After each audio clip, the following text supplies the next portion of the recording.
and welcome to our first ever Buffalo Pregame Sabres edition. We are here to discuss the 2026 Buffalo Sabres playoff run. And the first round of the playoffs, Dan is here to discuss it with me. Thank you so much for being here today. And I want to start off by talking about just what it is like to be a Sabres fan here in Buffalo the past several years. 14-year drought has been much talked about, but as a kid, I grew up watching Dominic Hasek, who was probably the single best hockey player in the world. We got to root for the Czech Republic in the Olympics, and he was our guy. It was just such a uniting factor around Buffalo, and the play waned a little bit. Then 06, '07, the team popped up out of nowhere and became really, really good again. And I was a college student and spent so much time and money rooting for this team, going to games, going to bars, watching games.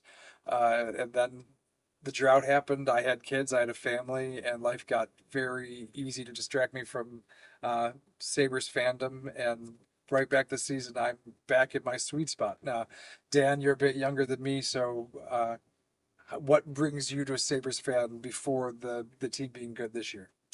Well, it's definitely been an interesting year for the Sabres because, the way they started, I was actually at the first game of the year when they lost to the Rangers and they got booed off the ice. And obviously struggled in the beginning of the season, and then, they fire Kevin Adams out of nowhere. They're just somehow like the best team in the NHL out of nowhere.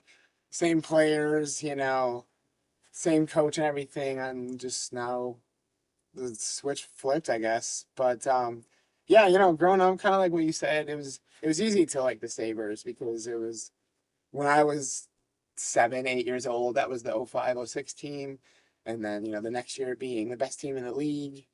Um, at least in the regular season, I guess I should say. But um, and then after that, just in high school and college, just them being absolutely terrible. Jack Eichel not working out, nothing working out post COVID, and then yeah, like I mentioned, out of nowhere, they're just the top three team in the league. So it's almost too much to handle all at once, especially how they've been the last 15, 16 years. I have an 11-year-old son, nope, 12-year-old son now. He just had a birthday. Happy birthday, Elijah, out Oh, there. thank you. All right, so 12. And he's never known the Sabres be good, never known the Sabres be in the playoffs. And I told him that it's not going to take much for this team to get good, for this whole city to catch on fire for this hockey team. And unlike the last time around with Drury and Briere's contract being up at the same time, this time feels so much more sustainable.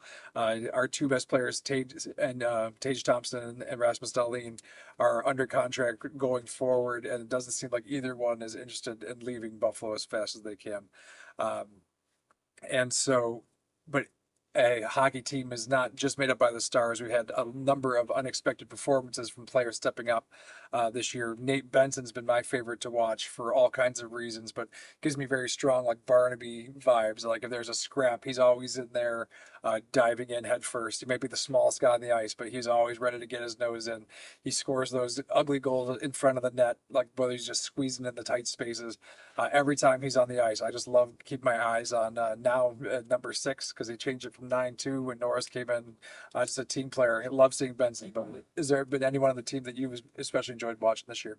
Yeah, no, I definitely agree with you. Benson, like he loves getting in there and causing trouble, pissing off the other team. You need a guy on your team like that. Alex Tuck's been great. We'll see if we end up signing him. And the goalie play has been great as well. UPL has been seemed like he's the clear number one at this point. Lyon had some good stretches. Colton Ellis as well. So the goaltending's been great. Darlene coming back from the issues that he was having with his fiance, the health issues, and he came back really strong. And definitely, it's really exciting to see that the Sabres really have a bright future. Um, as we get ready to face Boston, it's been a team that's caused us lots of problems in the past, and even in the past couple of years, Boston's been tough for us. This year, we're only 1-1-2 against them. We've only won one regulation win against Boston, but whereas we are a young and faster team, they're a bit more of a slow and plodding team. What do you expect Boston to like? The biggest trouble the Sabres face going up against Boston? Boston definitely has the playoff experience over the Sabres. They've been there before. They got guys who have experience in big games. So Sabres obviously don't have as much of that, but like you said, they're definitely the more young, energetic, faster, more talented team. Boston's got some superstars, some high goal scorers, and some good goaltending. But I do think that the Sabres, the way they've played this season, there's no reason that we shouldn't believe that they can beat the Bruins.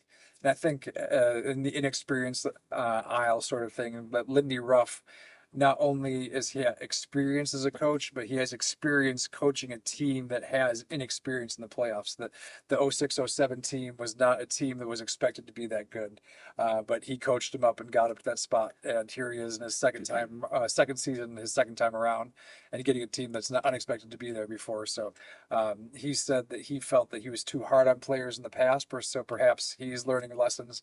That last game, anyone who had a fingernail broken was scratched that last game. So perhaps Lindy's adjusted his routes, and the experience goes all the way around. So I'm going to pick the Sabres in 5 games. Give us at least 3 full home games for the series. It'd be nice. So Sabres in 5.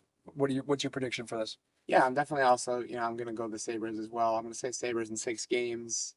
Boston's a tough team, and, they're going to look out to muck up the series, and, I think they're going to try and almost intimidate the Sabres, but I think the Sabres will be ready for it. Yeah, Sabres in 6. Well, I think home ice advantage is huge, and we got it throughout the playoffs until the conference finals, unless the Hurricanes lose. So down with the Canes as well. And no matter what happens, we'll be here to discuss the series as it wraps up. Go Sabres, and we'll talk to you soon. Thank you for watching Buffalo Pregame. Oh, be sure to like and subscribe.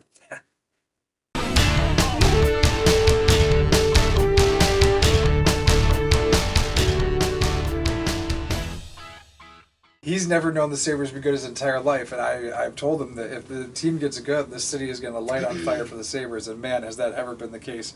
The being in the arena for my job for all these games and feeling the electricity of the crowd, it's just crazy to the home field advantage that clearly comes through on the ice, and having Lindy Ruff back with the organization, it's been quite the emotional, feel good emotional story.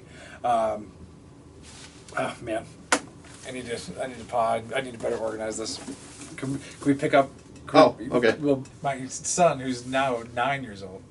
Good job, Father of the Year. All fathers watching, please remember your kid's age. Remember this, and goodbye.